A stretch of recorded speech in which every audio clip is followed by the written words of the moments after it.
Back with the bang namhlanje sikuphathele i-ATM ngicela ukuthi Swalanda wonke ama-political formations ukuthi azositshela ukuthi asiphatheleni on the 29th of May and beyond. And uzokhumbula ukuthi sike sakulandela uMusi Maimane, sakulandela uBungane weChiluba, sakulandela abantu abaningi, uJabulani Khumalo we-MK. By the way, talking about uJabulani, I think naye uzosijoyina today because usaphuthuma enkantolo for lesinqumo lesesilindele between ANC and the MK. Simlindile naye baningi ozwakela emncango Action SA baningi bayeza namhlanje sikuphathele uvuyo lwethu Zungula. Hey, yazi ngicela ngisho ngizothola ithuba lokubuza today ukuthi thina sazi uZungu. Manje uEde uLU njani baba? Saphila njani? Upresident we African Transformation Movement elo angithi ibiza kahle ngempela. So khuluma ngento eziningi ke ithinta iATM, yazi iATM nayo ifike yakhipha everyone on check. Ngicabanga ukuthi amaqembu bengena ngaso sonke isikhathi ezisiqiniseko sokuthi wonke umuntu uyadideka kuze kuqhamuke nezinto misrepresentation along the way babese beyayifixa kuzobe sitshela ukuthi bayifixa kanjani le oyaziyo nawe ewakuthiwa leqembu hayi iqembu lo Ace hayi leqembu into esukulo ubusholozi and all that stuff. Siyabingelela baba, sicela nje ukwamukela sibongela nokuthi ushiye everything wasivakashela namhlanje. Nathi we were looking forward to sikubone. Siyabonga kakhulu ukuthi nisinvitile and we hope ukuthi soxoxa kamnandi. Yes, sengithatha for granted ukuthi abantu bayazi ukuthi sihlele sikhona la, angisalishila igama lami. By the way, Sizwe Plose is my name. Ake siqale Mr Zungula, siqale nje phezulu. Kunabantu abafisayo nokunderstand ukuthi uMr Zungula ubani usuka kuphi and all that stuff. Ungasithatha nje usibeke briefly. Ngazalwa eMthatha ngaya esikolweni eGqeberha ngasebenza so ngisebenza in the professional sector. Then from lapho kwavela irresponsibility ethi mangisize informing this party, making sure ukuthi iyaregister ku IEC, siyaya kumasonto siyobatshela ukuthi why is it important for amasonto to be involved in politics or in the governance yabo basically. From lapho kwathi hayi ndoda usebenzile so uyithatha lento ube upresident wayo. So that is how I got to have le role.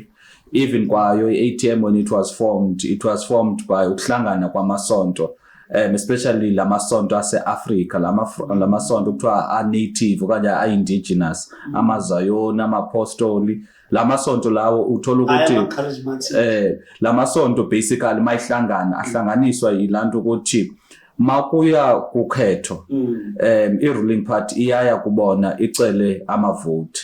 After ivotelwe i-ruling party i-consult the mainline churches ukuthi umthetho la eSouth Africa uhambe njani okanye angahambi njani, and mayikhuluma lamasonto on many issues ze-governance akalalelwa. Yokhumbula ukuthi kunomthetho owenziwe ukuthi ingane na 12 years ingakhipha isiso ingakhulumanga nomzali. Lamasonto ithi but esontweni thina sifundisa abantwana ukuthi bahloniphe babeke abazali. How can ugovernment esimsupportayo ngevote lethu asebenzisa amandla ethu ekwenza umthetho thina singavisisani nawo? So zezo frustrations ezenza ukuba lamasonto ahlangane. Kwangena even amakhosi athi amakhosi asifuni another Christian party which is iparty ezobhekana namasonto kuphela, sifuna iparty ezobhekana na wonke umuntu but ibe nama values esihlanganisayo yo ubuntu, uxolo, transformation, accountability, because ukuba sinama values asihlanganisayo then society izoba right. Ngiyazwakala impela. Ngiyangezwe ngaze irumor noma into effectually nokuthi behlangene amasonto enza plus or minus 8 million membership. Yeah, lamasonto enza i-membership enkulu kabi. However, ngo-2019 it was into engavamile ukwenzeka ukuthi isonto libe directly involved in politics. So inkinga was that abanye abantu had their own political persuasions. Abanye were not even caring to vote or don't vote. That is why even amanje mawusiya to many people abakhathala ukuvota. So a lot of people banalanto ukuthi if membership lamasonto yenu it is so much, how come ivote lenu lingakhulumi leyo nto, linga-translate? But the issue there is that i-society yethu, especially kubantu abamnyama, abakhathala uvota, abekho even registered to vote, abanye ba loyal emaphathini abo to an extent whereby even if iparty labo lisikhokhela towards ukufa South Africa, umuntu ozoba loyal. That is why mawuthola abanye abantu bazothi better the devil we know, kusho ukuthi bazibophelele noSathana to an extent whereby nobuyafika ingilosi, umuntu uhlezi ufuna uSathana wakhe. So zezo zinto ezenza, it's because we are afraid of the unknown. Yeah, abantu can be afraid of the unknown, but at the same time it's very important to understand ukuba there's some narratives as it drive up by the ruling party to make sure ukuthi they stay in power. For example, uyothuma ucampaigna kwindawo ezithize bazokutshela ukuthi thina i-grant sithola from the ruling party, uthola ukuthi but ayiloqiniso leli, but abantu be-ruling party mabe-campaign bakhuluma kanjalo. Number 2, batsho ukuthi mawuvotela iphathi elincane uyayi-waste ivote yakho, whereas mawubheka i-ATM iphathi with only 2 seats, so ungasho ukuthi iphathi encane in that context. But mawubheka i-impact eyenzile eParliament, it's not a waste. So kunama-narratives akhoyo eyenza ukuthi majority of abantu abamnyama bangaparticipate in their own governance via elections. Ngicabanga ukuthi siyeza kakhulu lapha kule simo saseParliament, because ngiyakhumbula ukuthi nike nathi nifuna ukushaya nepresident ngevote of no confidence, but abanye abantu bawuthunje eParliament bathatha abadlangana bangathi play politics. Yeah, uyakhumbula ukuthi ngala report ephalaphala emotion yethu leya bese ba u2, but amavoto sawatholayo were over 160 if angiphazami, simply because mawusenza, firstly when you are a party in parliament unegunya lofaka emotion noba uwedwa, because thina into asingafunanga uyenza, we did not want to be a party ezolandela the bigger parties, because if you only put emotion in parliament if une majority, it means there's only one party kwazofaka ama-motion is the ruling party. U-advocate Mkhwebane bamkhiphe ngemotion ye-DA, i-DA ngicabanga ukuthi ina 89 seat if angiphazami. So which shows ukuthi kunama-narratives enza ukuthi abanye abantu bangafuni uwathatha serious ama-party, and maybe amanye ama-party mabefika eParliament azicekela phansi ona, angafuni ukwenza lento South Africans sibathumela ukuthi bamayenze. So that is why thina sathi whether there is 1 seat, 2 seat, ukuba i-constitution and the rules of parliament ziyasivumela ukuthi sikhulume ngento, sifake emotion sizoyifaka.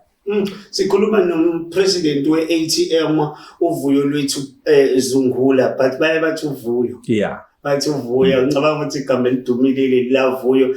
Sikhuluma naye namhlanje, usitshela kakhulu ngento eyithinta i-ATM.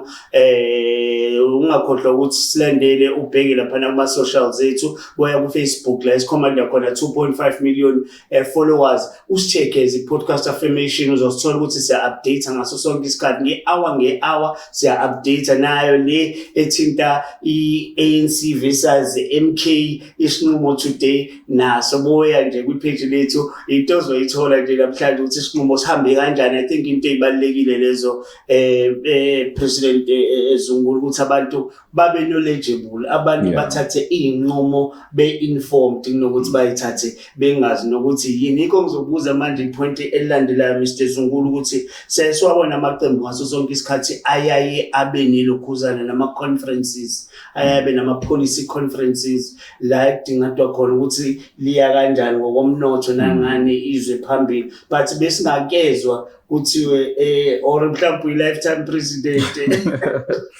No, i-policy conference besinayo ngo-August last year. Uyokhumbula ukuthi ngicabanga ukuthi ngaya kweyethu, then I was invited for a few hours to a similar policy conference ye-PAC iyayila, because ayinge-weekend eyodwa. Ama-conference ethu azoba khona, so sinhlangano elective conference, sinayo ama-policy conference akhona, whether youth conference apho kufakwa youth structures. The year before it was a women's league conference. So ama-conference akhona, inkinga ukuthi sometimes because siyiphathe sakhulayo izinto sezenzayo do not make it to the mainstream media. So that is why thina we utilize ama social media pages ethu to broadcast ukuthi senza ini phi ngesiphi isikhathi. So leni ibiza nge-white monopoly in meat. Yeah. But as Mr. Zungulu, because now khona la next time after 29 May ngizobe seniphethizo. Yeah. We don't know. We are heading for our elections with the hope with none in the win. But the person we need our podcaster njengalawa are black owned, 100% black owned. Lwabeke iceleni very simple, very simple futhi kubuye selicomplain ukuthi hayi le media le blah blah blah blah blah control abantu bethi popular guy uRupert. Yeah. Not in asifani with many politicians ezikhuluma lena but zenze lena. For example, sikhuluma always about thina buying black. Yothola ukuthi lezi sihlangu engizigqokile they are black owned. Even ama podcasts engiyakuwona without fail. If isikhathi nginaso I don't compromise ngiyaya. Yabo, and many of them ngangisiya kuwona before 2019 before ngene eParliament. But if you check on our social media pages, Nobi podcast inama subscribers awu 500. If it's black owned, ngiyafuna ufake isandla ngiyiphakamise. So thina soze sinlahle. No, we really appreciate that, Mr. Zungulu. But umuntu uyazibuza futhi ukuthi Mr. Zungulu kwi-ATM uyibambe nobani? Ibambise ukuba nama soldiers akho la ithwani leadership. Kodwa kwi-ATM kakhulu sazi Mr. Zungulu I think kube sekuba khona ukuzwanele baki uke wayibamba spokesperson or dealer ne communication yakhona before ahambe kaye kwi-EFF. But siyayibuza ukuthi ubani sekhona in charge, ubani lobhala, ubani i-structure nje lesi leadership sihamba kanjani? Yeah, no, it's a reality ukuthi mawukhuluma ngamaphathi asakhulayo uthola ukuthi kunzima for abantu bazi ama top leaders nani because uthola ukuthi majority of isikhathi for example eParliament sebawubili phela. So if kune debate imina and the other member umama kawo, the other members azikhoni ufumana i-platform in Parliament because they are not members of Parliament, but zikhona top leadership. That is why manje njengoba kunama debates uthola ukuthi ama leaders e-ATM ayavela because kune debate lana eNewcastle kusasa, kune debate eDurban. So kulapho kungesikhathi sokuthi sikhone uveza ubuholi be-ATM. So but after the 29 majority of the leaders okanye sonke ze leaders obesingenile eParliament kulapho ke ngoku abantu bazotsho babona over and above umnumzana uZungula kunamanye ama leaders and are sound and are very articulate when it comes to our positions as a ATM. Yazi bengibheka ngicabanga Mr. Zungulu i-challenge niba nayo lapha eParliament ngoba phela lapha kunama committees aba portfolio committees so to speak. Manje just umschool nje lenza kanjani bethiwa ngibabili kodwa angathi khona amaqembu kanjalo nje ukuthi babili bawu3 or bawu4. I'm reminded of amaqembu njengo COPE, UDM and them, but lawo maqembu lawa bobhekisisa kahle kube nele justice committee kube nele planning, I think lelo planning infrastructure blah blah. Kube lela mali kuze namaningi nihlukanisa kanjani ukuthi niyomeleleka phela kungathathwa inqumo uthola ukuthi i-ATM bingekho lapha because of bawu2 eParliament? Yeah, so iParliament ngohlobo benza ngalo is that umuntu is ordinarily a main member of one committee. So thina sakhetha ukuthi kunezinto esizifunayo okanye ezisikhuluma kakhulu ngemanifesto. For example into yama minerals, into small businesses. So sathi mina I must be a main member of those two. And then after those two kwakhona other committees like your planning, monitoring and evaluation, la committee floods ibikhona, la impeachment committee ka advocate Mkhwebane. So into enzeka is that we end up being stretched manje. Umuntu instead of ba abe a member of one committee, abe a member of at least 5 committees. But if kunanto ekhulunywayo for example kwi portfolio committee home affairs, obviously nama colleagues angitshelayo because ngine interest bangitshela ukuthi ngalelanga kuzobe uxoxa into ethize ngihambe ngiyo attenda lapho. So the past 5 years has been a period of hard work for Tina because asihlelanga in one committee, sihlezi in more than 5 committees, senza impact and a contribution on ama committees ahlukile because Tina we wanted to make sure ukuthi i-position yethu iyavakala in these committees. So njengoba kuza ukhetho it's a given fact ukuthi kunenkinga yokuthi asikhulumi outright majority all of it. Understand? So kuzofanele ukuthi ATM iflete namanye ama organization mhlawumbe bengawini overwhelmingly. So imapha ama organization enithi lawa we can with lawa we can't, even ngathiwani mhlambe example mhlambe ANC for instance ayikho nje ku plan yenu imapha nje enimiselo ukuthi nisebenzisane nayo kulento abayibiza ngama coalitions. Yeah, before ngiphendule maybe ngasho ukuthi we hope ukuthi ayizubakho lanto kuthiwa yi-rigging yama-votes. Asikwazi ukukhuluma as if it is something engenzeki, especially in the African continent, especially because the ANC inje ingabangane neZANU-PF up next door, and siyazi ukuthi ZANU-PF are the masters of ukuriga ama-votes. So manje usatshiswa yini confidence yayo ANC njengabithi yona idinge ma-coalition izothatha nje abantu ombuso uyasazi ukuthi mhlawumbe kahle kube nesandla semfene akazi. Singakhona isandla semfene 2021 mawubheka the votes i-ANC got less than 50% of the vote. So and abantu are so sick and tired of ANC. So if kwenzekile ukuthi out of nowhere sibone uthola majority, ithole kuphi le majority? So that is why thina as opposition parties kumele ukuthi sisebenzisane sigade ANC. Sigade from the perspective ukuthi la makuqashwe unemployed graduates to be presiding officers. Ungathathi otteacher abaqhamuka kweSATU that is an open affiliate to the ANC, because lo muntu when is a presiding officer uzosebenzisa amandla akhe to benefit lenhlangano bayisupportayo as a union. Secondly, makukhawunta ama-vote must make sure ukuthi akakho umshikashika owenzekayo phana ukuthi kunama-vote mama-ballot bebewavotele bafike bawafake and then ANC ithole mama-vote amaningi because kunelama-vote afakiwe. The third issue is makusenzwa ke ngoko the capturing, because ungathola ukuthi ANC ifumane 50 kwiward ethile bathi mabe-capturisha ku-system bafako 0 abawu-2, you know, which will make it to be 5,000 or to make it to be, if bafako 0.1 to be 500. So umshikashika wenziwayo lo. But I'm sorry to comment you Mr. Zungulu. How do you harmonize effects ukuthi phela asuke khona nje ama-party agents representa all political formations angenele ama-elections on the day? Yeah. No, so, ama-party agents ona akhona, but sometimes uthola ukuthi ama-party do not have a capacity to have party agents kuwo wonke ama-voting station. Ungathola ukuthi for example kuneqembu eline support eningi lana kwaZulu, but angicabanga ukuthi lizokhona uthola i-party agent kwi-VD engale Northern Cape close to the border yaseNamibia.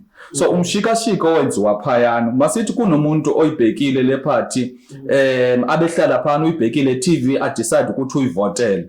Now because of the capacity limitations angakhoni lama party ukuthi abe nama party agents kuwo wonke ama VDs. So that is why thina sisethi singama opposition parties akhe sisebenzisane so that thina as ATM lapho sikhoyo sigadele yes awethu ama vote including ama vote of opposition parties and sigade ne-ANC ingathi ANC ivotelwe ngabantu abawu5 but bathathe ama spoiled ballot ba odile kla 5 to ibe 10 or ithi party ethize mayivotele ithi ANC okanye presiding officer this is a spoiled ballot. So zezo zinto esikhuluma ngazo ukuthi it has been happening for the past elections.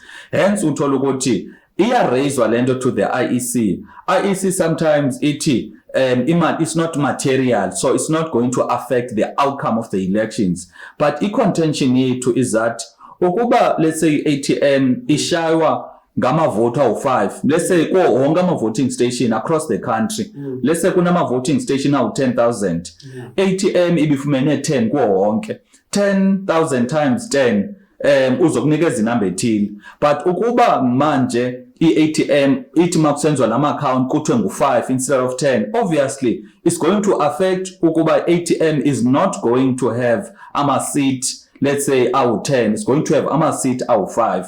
So zizinto ezenzekayo in terms of ama voting station nomshikashika. But for us, the biggest focus manje, it is the capturing, because capturing is normally done by the presiding officer, ama party agent akakho when kuthathwa the result slip kwi-VD ku-capturishwe. So if ANC yona ifumene the 50 like I said, instead of punching 50 yona iphanje u5,000. So kube nzima ke ngoku ama party agent, because the party agent umsebenzi wakhe uphela makufakwa the result slip ukuba okay kuleni ward, and uzobe bona okay yes there were 50 votes from the ANC for the ANC and there's 50 ebhaliwe ku result slip. But ukuba leni result mayifaka ku system esetshenziswayo at the result center ukuba ngawaphi lamanani afakwayo, sometimes ama party agent are not involved kula process.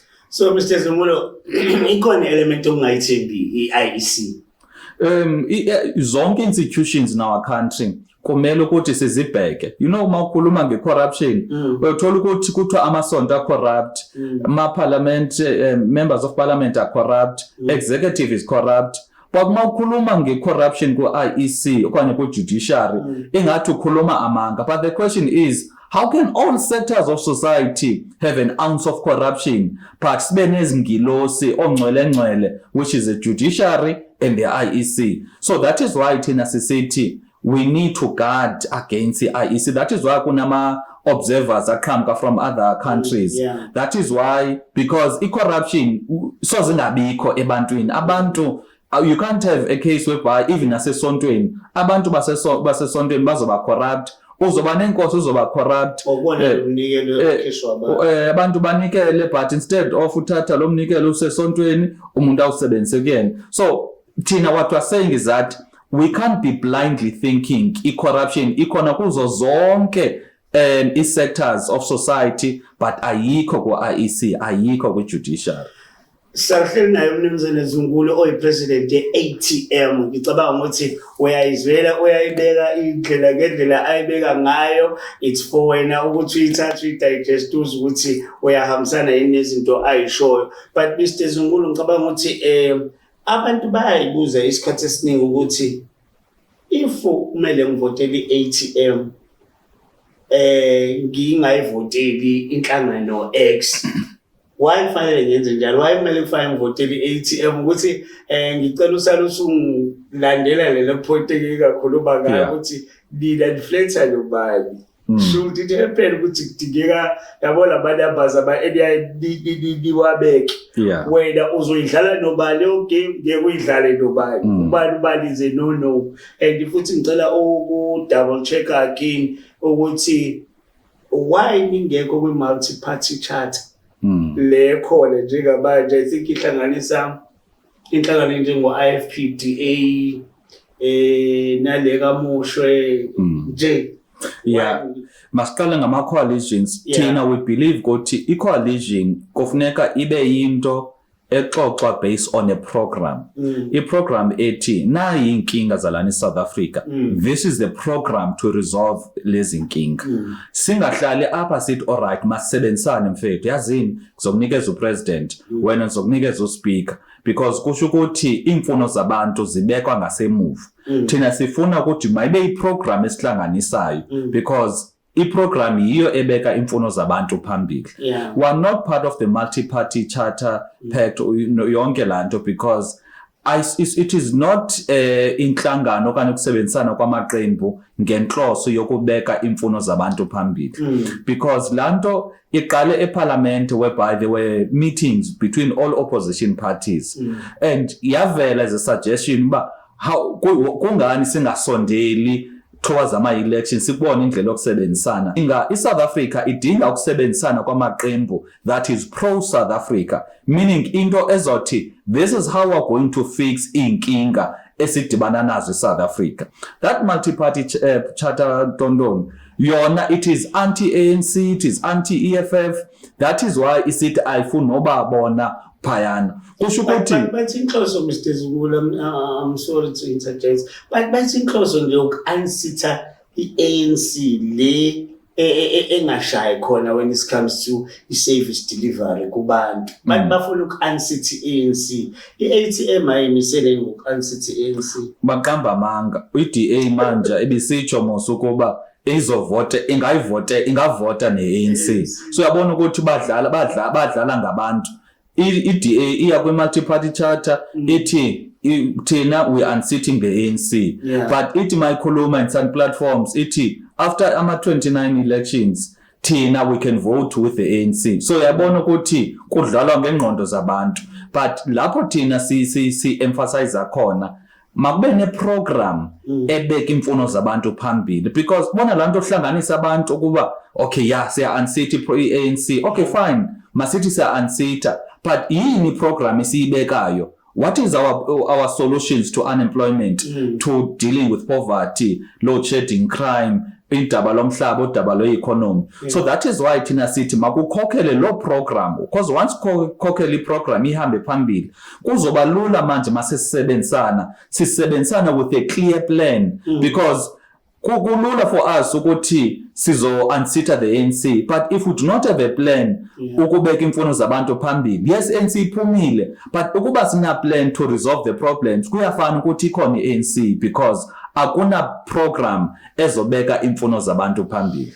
Angikhumbuza Dr. Nelson Mandela when he debate, I think why no de Klerk khuluma nge-5-year plan, ethi ucela udeclare naye approach use i-plan yabo. Understand that? Ngicabanga ukuthi bakuyinto ibalekile ukuhlelela, ngoba I think ukhuluma ngokuhleleka akusizi ukuthi siyaba-unseata la, but what's next? Okay, sesiba-unseatile but asazi ukuthi siya kanjani phambili. And into unseata okanye into ye-plan okanye yohlelo ukuthi senzani must not be an afterthought.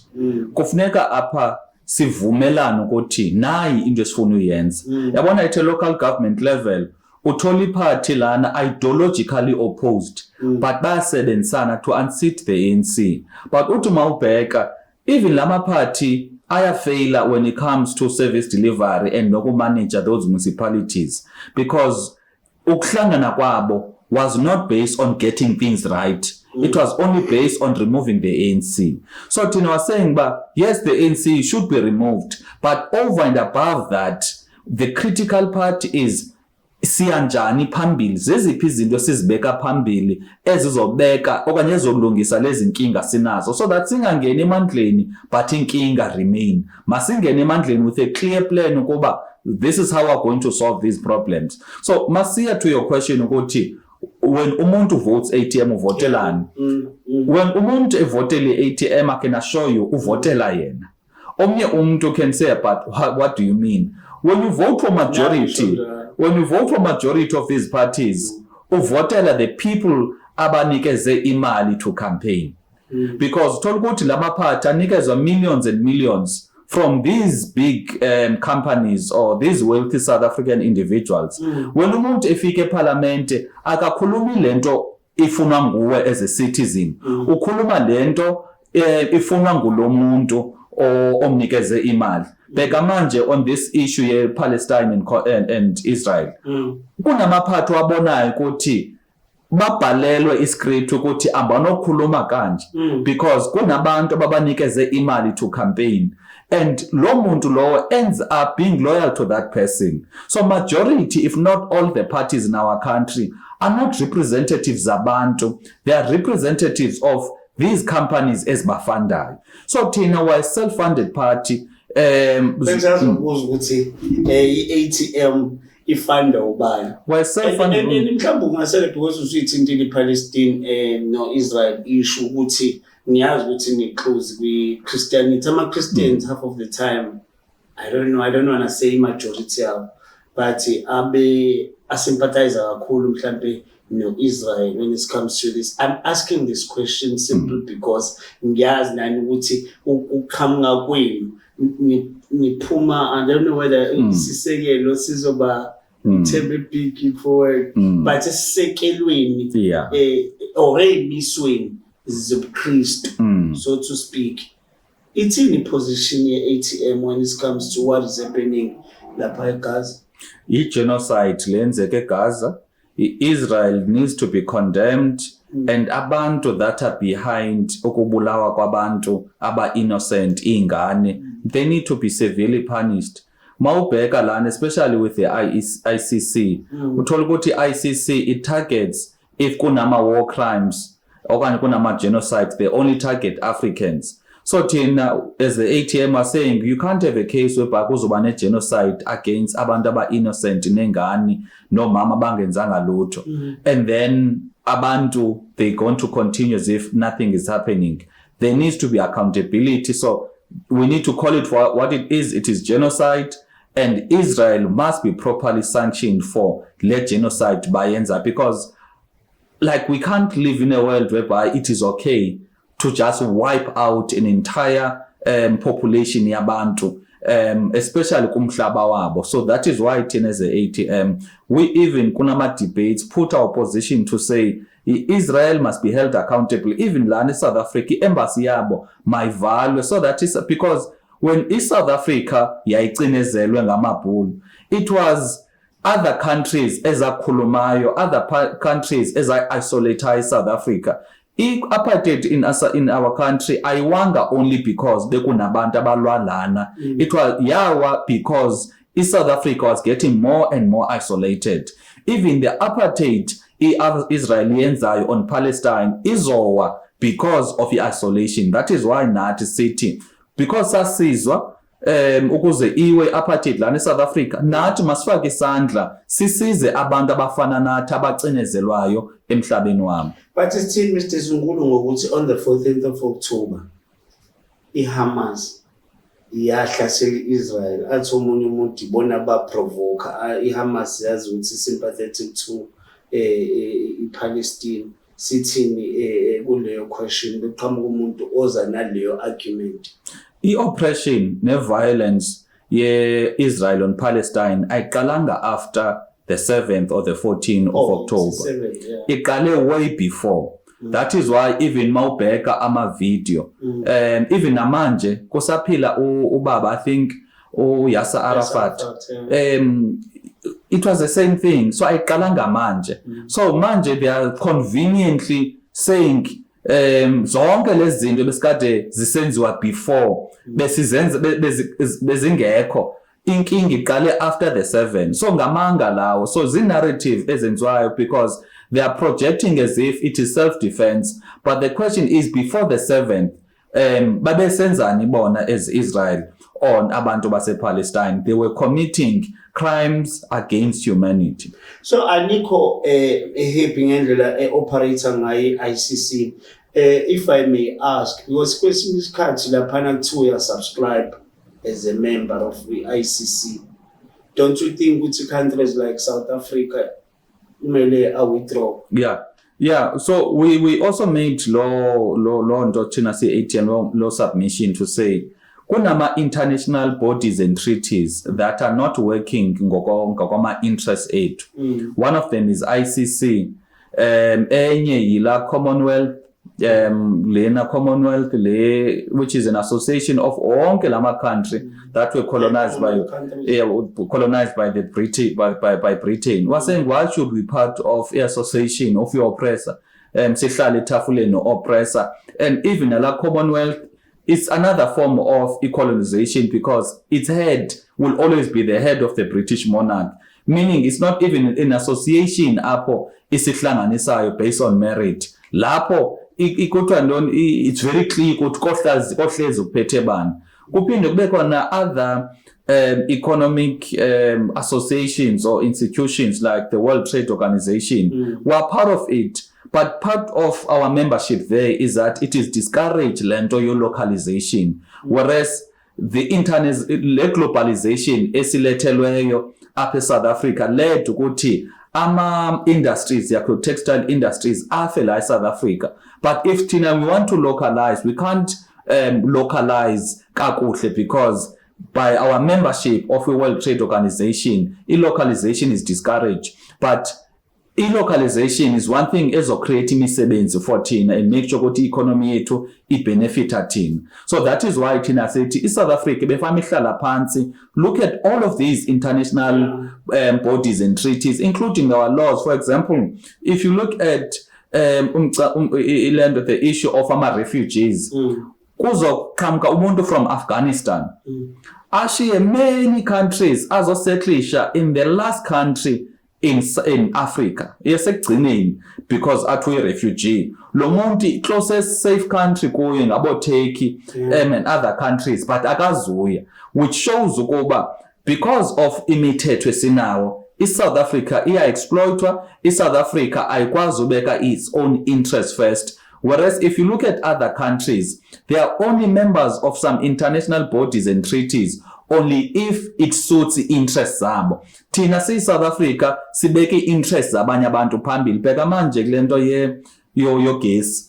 Kunento bayikhulumayo lana ye emissions ukuba afuna sicabangele emissions. Uthi mawubheka, what is the percentage of emissions in South Africa versus abo China, abo India and other countries? Uthola ukuthi South Africa is contributing a tiny fraction, but kuzwa lana kuthiwa we must move to renewable energy so that singabi singapollute umhlaba sibe ne emissions. Now uthola ukuthi again must move from coal to renewable energy, sayibulala impumalanga, while even killing our economy ene coal eneeds kangaka. So abaholi abasiholayo ayingobantu abathi nazi interest zethu and we are going to put them first without compromise. Sinabaholi abafuna uthandwa lihlabathi at the expense of ama interests zethu lana South Africa. So Mr. Zulu, ucabanga ukuthi position in South Africa when it comes to what is happening in Palestine probe? Yeah, very probe. So I am supporter or Ramaphosa. We support the position of government. Issue kaMkhwebane ngiyavisa ukuthi engathi government office lelo mvikelo womphakathi engathi ngayidedela imali yakhe 10 million. Imali yakhe uyisebenzele umthetho usho befuneka there is abona lana sikhokhelwe ngabantu abakhohlakeleyo.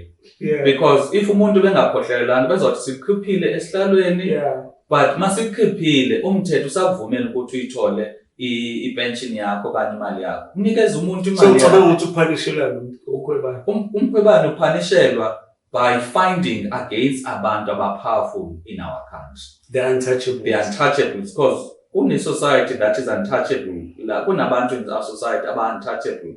For example, u-advocate Mkhwebane wakhuluma ngento of change mandate ye-Reserve Bank. You know the banking industry. It is, I think, over 11 trillion. It's over worth 11 trillion. So obviously, now ushintsha the mandate of the Reserve Bank. Now ushintsha imithetho eminingi ezokwenza ukuthi la sector layer ingabe for the benefit of these private companies, lama banks, but izoshintsha ibe more isiza abantu, isiza the economy when it comes to growing the economy, and again ibe ne influence in terms of lama interest rates esiwabhadalayo thina sangabantu because siyakhameka. Now that was the first problem ayenzile. Second problem was finding ukuthi uMnumzane Ramaphosa should have declared plus AR17 bank statements, because eParliament there is umthetho phana etufuna ku disclose if une donation that is above 1,500. Now umuntu mayi donate ku campaign yam to campaign to be the president of the party, obviously ngimi no benefitayo, but ke ama courts ethu athi there was no benefit kaMr Ramaphosa, whereas before ebengu deputy manje wangu president based on lama donation. How can you say umuntu kanga benefit? Yabo. So that is what. So nam check no NTZ. Angizwa. Na check nika NTZ ukuthi lo benefit kanjani kula ma funders and stuff. No, I complaint eyayikhona. Yayi complaint miyafaka ngomusa Maimane. Okay, CR17. If bekunomuntu obone information ukuthi uNTZ ufundwe ngubani and is yonke ukuthi Mr. Zungulo just to balance the equation because nina very parliament. Yeah. If it yenzeka ku party A, yeah, obviously lo party B. Why kube difficult ukuthi mhlawumbe nani ukuze nibalance lento kungabonakala ngathi manje kune vendetta. Yeah. Nithi sibhekile NTZ nakhona siyafisa ukwazi, understand, yeah, on follow same whatever routes enziwa uMaimane iveza this thing. Remember 2017 was that conference. 2018 kwaqhanga zonke lezi zinto. Thina were not in parliament. Thina singene in parliament ngoMay 2018. Nosengenile ayibonile please. Ayiboli siyavuma ayibolile. But ngesasikhathi thina we said you need to focus on the umuntu that is in power. Umuntu that is in power lana, it is the president of the country because in implication, for example, abantu bangabheka ukuthi ingaba mina ngibenefitile na when you mhlawumbe akawinanga fail, understand lokho success loboya. Okay, so umuntu can bangakhona abantu obheka ukuthi mina if bengene campaign epartini yami akhona nama donations engiwatholile, all to find ukuthi it is insignificant okanye it is irrelevant because I'm not in the state okanye in government for mina to return the favors kulabantu bebenikeze imali.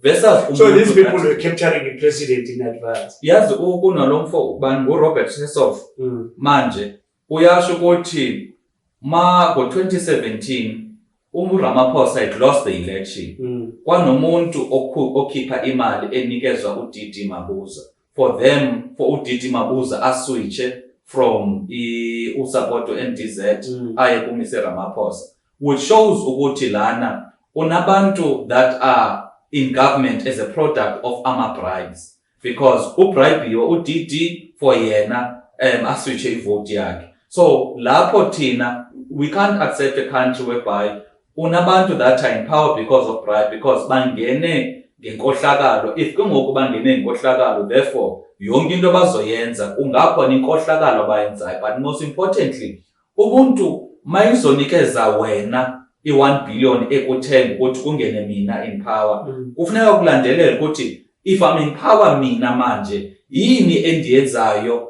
ukuze ngijabulise lo muntu okhiphe imali enkulu kangaka. So that is why it's very important ukuthi masifocus kulabantu abasemandleni, because i-decision abazithathayo zizo that impact me and you, whereas lo muntu ongekho semandleni i-decision azithathayo do not have an overall impact on the state. Sakhuluma naye upresident we-ATM uVuyo Zungulu. One thing engihlukumezayo Mr. Zungulu ukuthi siyokhethweni ne, bese khethweni sithi siyovotela i-ATM, futhi kune highest possibility ukuthi asivoteli uZungulu, sivotela ifanda yaZungulu, because kunale history or lo khondolo ngesizulu. Savotela ubaba upresident uMandela kwanenkulumo ezithi ngathi ube controlwa ubo open hand. Savotela uMshuluzi kwathiwa bekuningi kwaba nezinkulumo ezithi ube control sex in world. Savotela manje upresident Ramaphosa thiwa nayo controlwa eStellenbosch. Ingavimbeka kanjani, ingancandeka kanjani leyo nto ukuthi besivotela Ramaphosa sazivotela Ramaphosa ANC, besivotela uZungulu siyazivotela uZungulu we-ATM.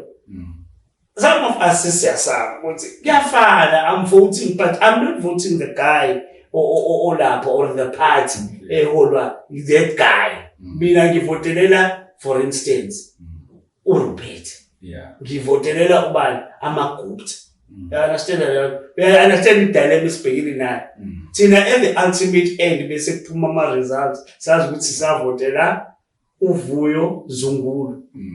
Yeah, if uyabheka ama-declarations by the IEC azokubonisa ukuthi ngubani ofundwa ngubani. So ukuba wena uvotela iparty efundwa by the Oppenheimers, uvotela the Oppenheimers.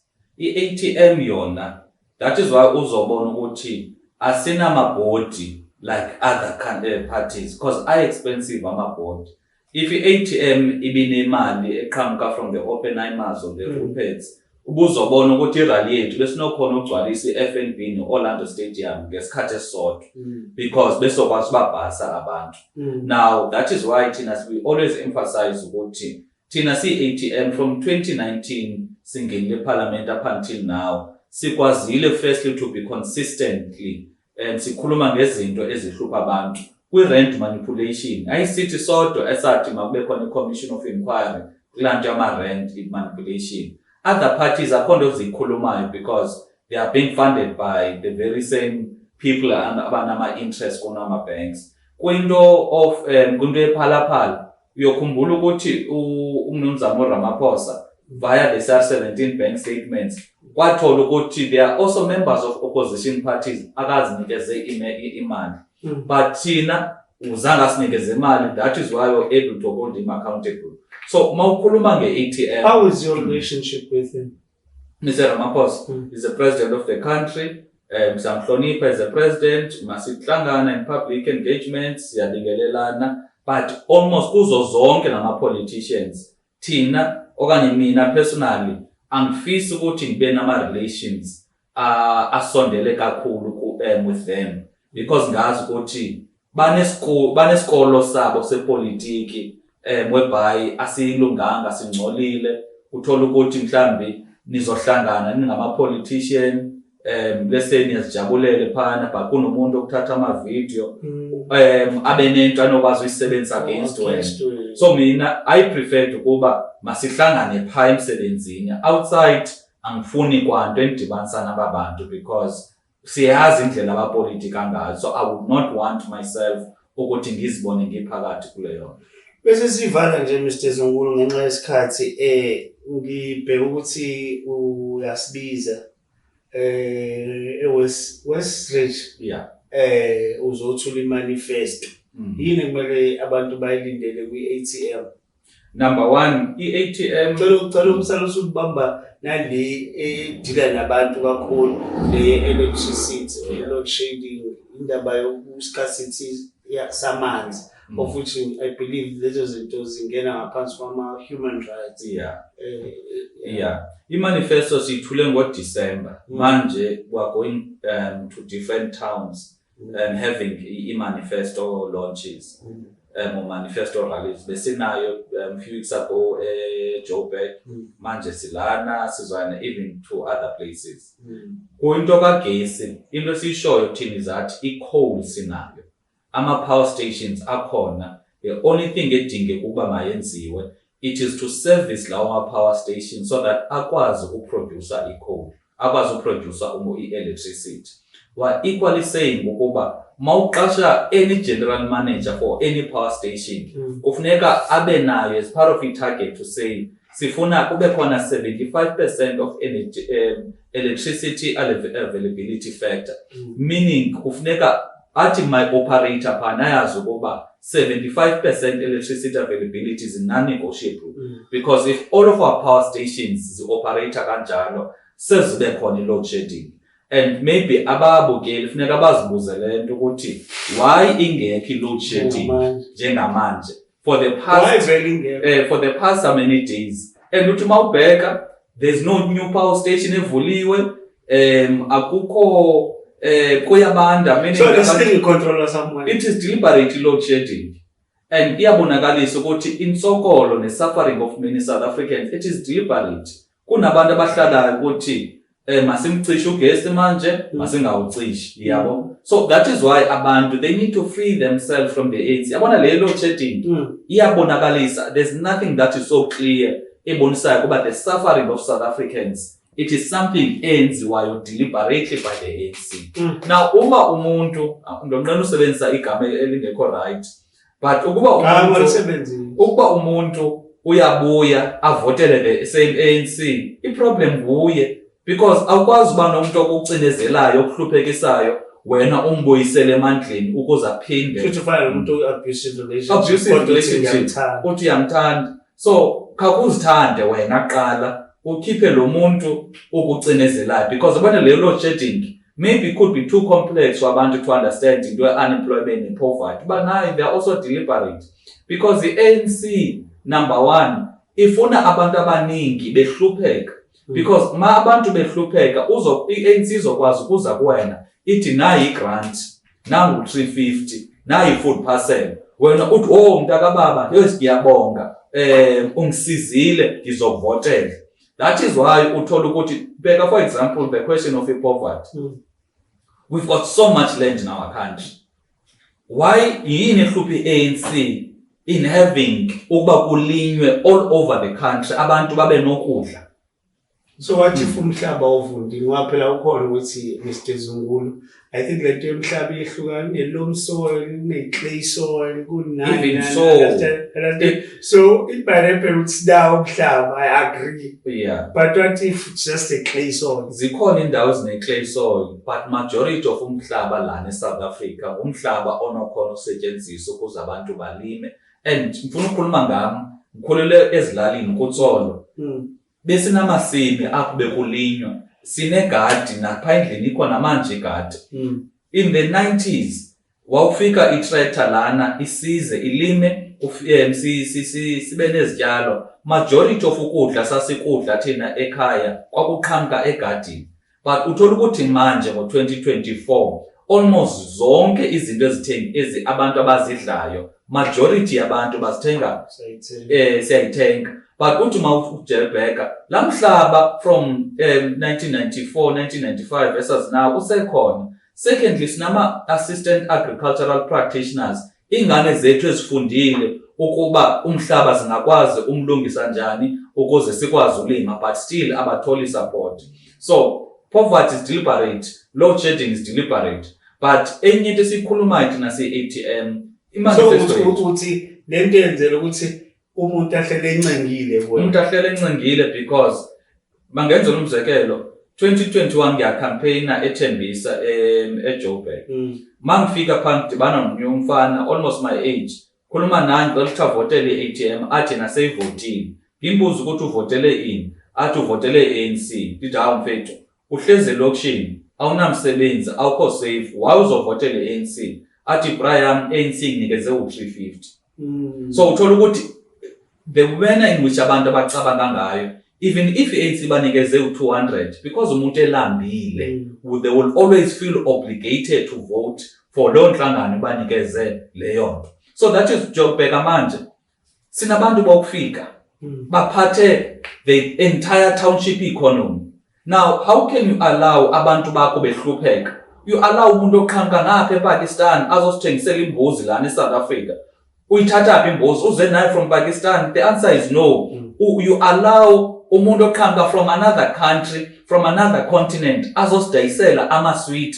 So hlulakala thina uba sizithengisela i-sweet? Cha. But why are they doing that be-ANC? It is because they want to make abantu abaningi, abantu abamnyama to be in poverty. Because umuntu mayisendlaleni kulula ukumcontrola, because wena une-power over impilo yakhe through i-grant.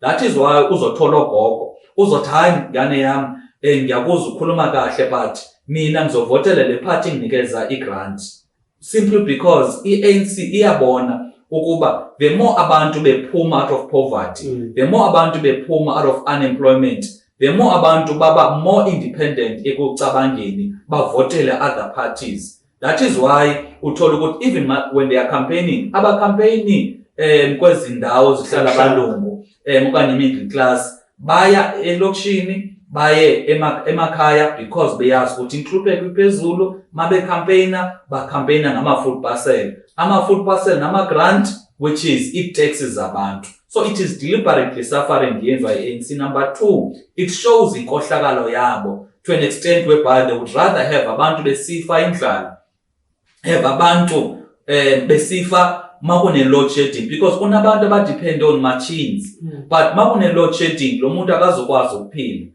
because machine wakho depend on electricity. Unabantu that lost their businesses because akunagesi, simply because the ANC wants to remain in power okanye bafuna ubenefita bona as individuals, not umphakathi. So i-ANC inhlangano yabantu abakhohlakele ababangatsabangeliyo abantu. So in conclusion, thina si-AGM are saying ngoba priority number one, it is to get abantu to be economically active. That is why sikhuluma about local production of izinto, because Thomas Sankara, so then address indaba yemisebenzi. Yeah, because Thomas Sankara wayibeka kakuhle ukuthi we must produce what we consume and consume what we produce, because that is how wenza imisebenzi. Because ukuba sithenga izinto from eChina, it means imisebenzi siyisa ngapha eChina, but ukuba izinto siyaziproducer lana, it means imisebenzi siyigcina lana. Number two, in terms of means of production. Exactly. Number two, we're saying to the ATM, 50% of government spending must go to ama SMMEs. Unama SMMEs amaningi lana, but akatholi needs when it comes to business opportunities. And the NDP is saying 90% of misebenzi by 2030, which is 6 years from now, must come from SMMEs. Whereas if we are back, a government has got a budget of over 2.5 trillion, but over 80% of that budget government goes to big business. Ama SMMEs, nama cooperatives, afumana only less than 20%.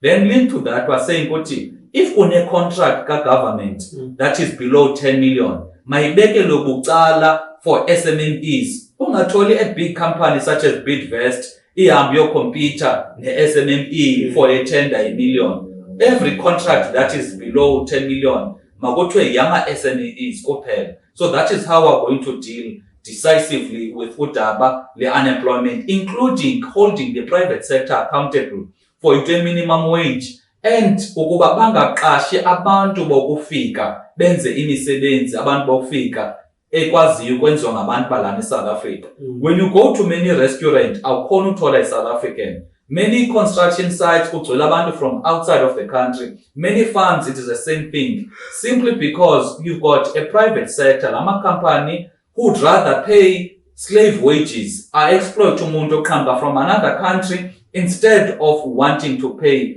umuntu walana eSouth Africa in compliance to the basic conditions of employment, minimum wage, nazo zonke lezi zinto. So that is why thina sisithi we're going to hold these private sector companies accountable. Zingasixabanisi, zingayenzi izinto ezingalungile because bafuna ubhatala abanye abantu slave wages.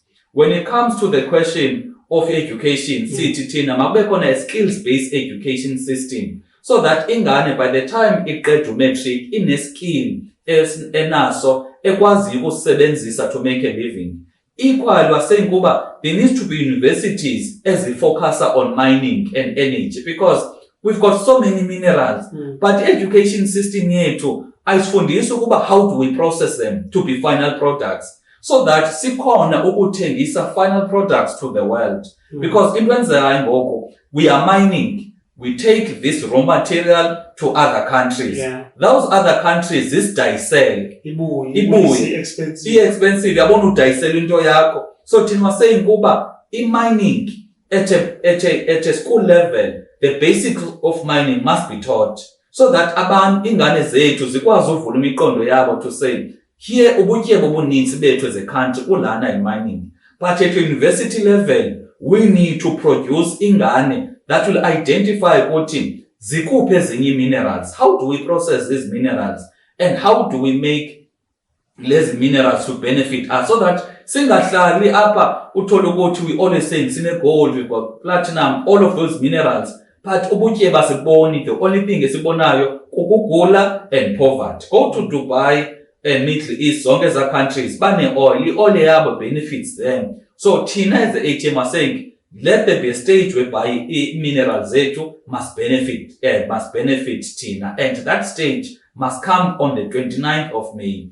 And then when it comes to agriculture, sengikhulumile ukuthi one household, one farm. Silime because sinabelungu abambalwa abafeeder the entire nation. If food security yethu is anchored on amabhunu ambalwa, whereas if we had majority of abantu belima kwindawo zabo, the price yokudla it was going to be low because kunabantu abaningi abaproduce ukudla.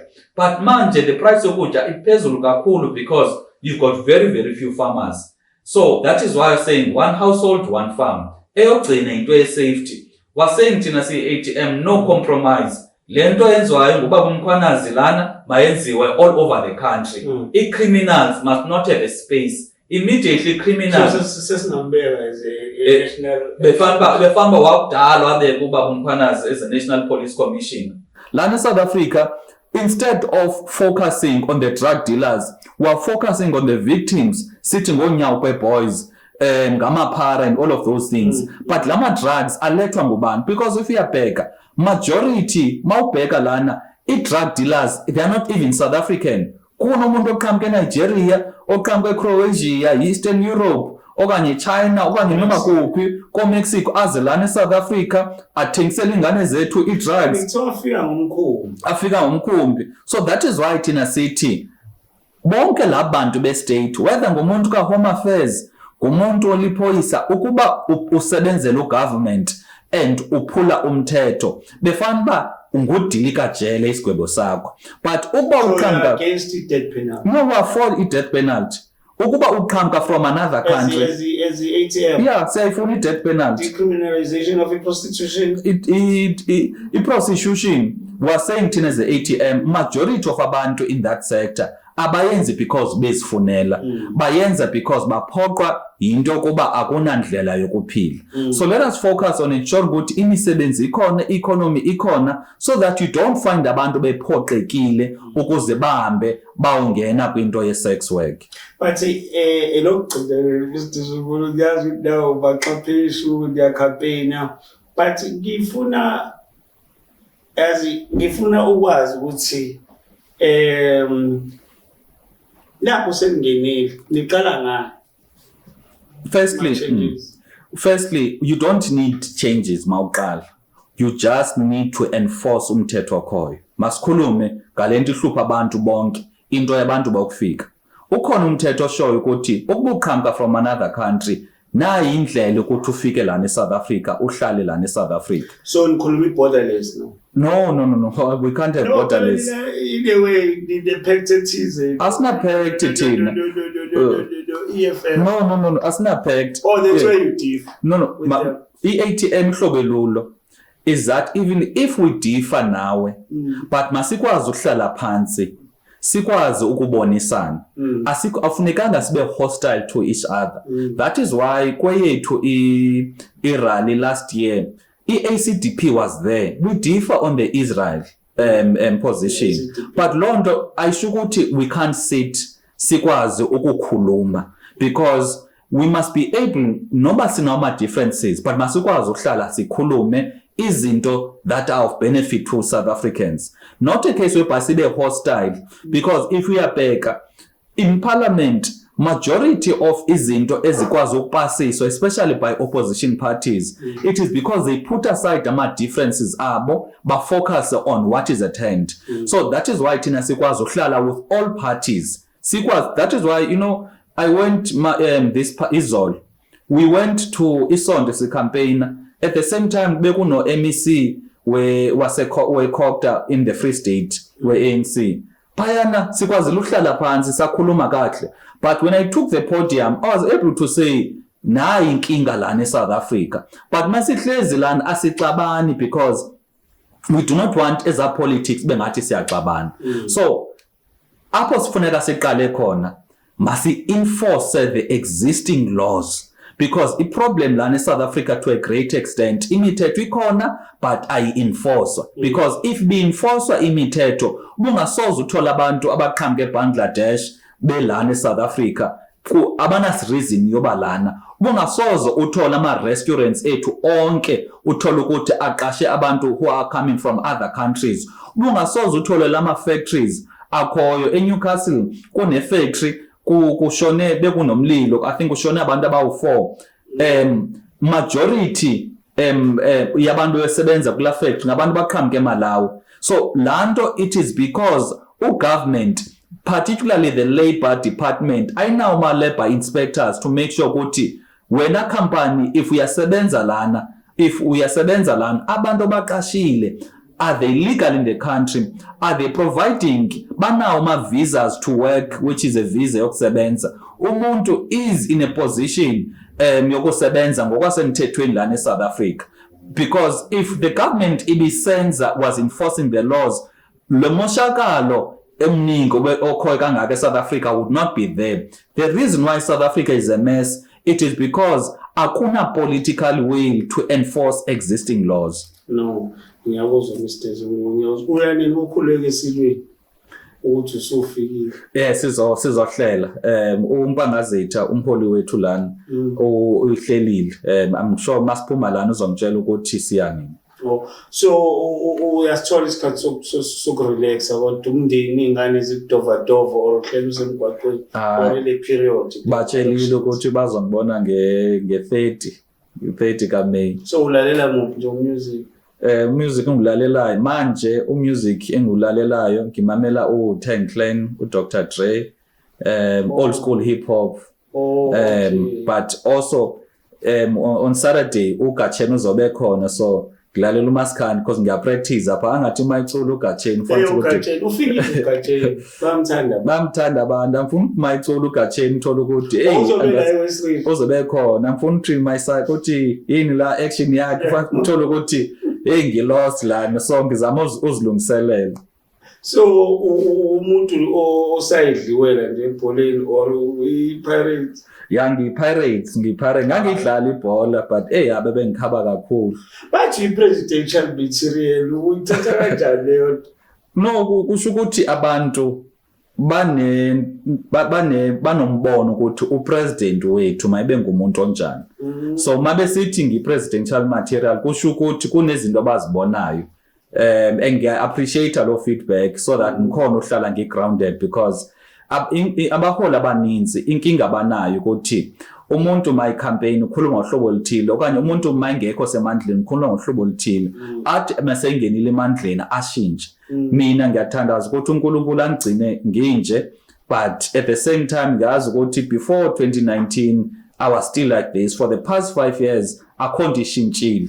So I'm very positive ukuba ngizohlala nginje, because also what is important ukuthi abantu kudala bekhala baphelelo lithemba. So ukuba thina siyabaphoxa babe kudala bephoxiwe, abantu sizobe sibaqedile babulala. So that is why thina we need to sacrifice as abaholi. Even if unezinto zakho ozithandayo lese uzithandela uphuza, we know kuba kunabantu abaninzi abathandi umholi ozohlala endaweni yokuphuza kuyo aphuza angakwazi nokukhuluma, because lanto yenza ukuthi abantu bangakwazi uba ne confidence kubaholi abanjalo. So ubuholi is all about sacrifice. Unezinto you can't do in public, unezinto you can't do at all, even if akuna mthetho against all of those things. But once ube ngumholi kufuneka ucabangela abantu. That is why I was saying to omunye umuntu, immediately assume a position of leadership, it stops being about you, it starts being about laba bantu obaholayo. No. So who's your favorite president? Or president osewadlula, or president, current president, or president obuyayo ukuthi mhlawumbe ibuphi? uThomas Sankara no Putin, because labo bantu bona uThomas Sankara in under 3 years why transform iBurkina Faso, which is what we need, because wenza sure ukuthi kwakhiwe izikole, washintsha ukuthi abantu balime, and iBurkina Faso was self-sufficient. Unlike a case lana eSouth Africa ufanele ba most of izinto sizithabatha from other countries. Putin on the other side, if we are back ukuthi how much he has done for Russia, and abe bold, patriotic, because into edingakala lana you don't need inkokheli ezomazicabanga lama investors the world don't you need to take a decisive position to say this is what's good for ilizwe lam and I'm going to take this decision. Ukuba umuntu is an investor makaze lana eyazi ukuthi will always prioritize imfuno zabantu balana eSouth Africa. No, ngiyakuzwa behleli no Vuyo Zungula, the president of ATM, talking about the ATM soon and very soon, or this week, I think on the 27th, bazobe laphana eWest Ridge Park. Why is stadium setennis le Zungula? Before angazi kodwa manje kodwa we stadium setennis. Sibonga kakhulu ngokuthi uzivakashele namhlanje. Hopefully we wish you all the best kulama elections azayo, with the hope yokuthi bese uwinile. Ngiyazi zobukata ama security enkulu, but usikhumbule ukuthi hayi othe kubuyele kwi-podcast affirmation ngiyowazisa futhi umphakathi kodwa that is if or when usunqobile or uhlulile. After the 29 masiphumelela, I can assure you ngenza isithembiso, that's why ngibheka icamera ngizobuya sizokhuluma, because we are very very clear thina as a ATM ukuthi awumlahli umuntu okusizile. And at the same time lama podcasts, lama media houses asakhasayo abantu abamnyama sithi ifuneka siwaphakamisile. If akaphakamiswa sithi akho umuntu ozobaphakamisa. We can't be crying about unemployment, ipoverty yomuntu omnyama, but masikhona kuma positions asifaki isandla ekukhuliseni omunye umuntu omnyama. Sibonga kakhulu. Don't you dare do what I want to do. If you do it, please take pictures. See you.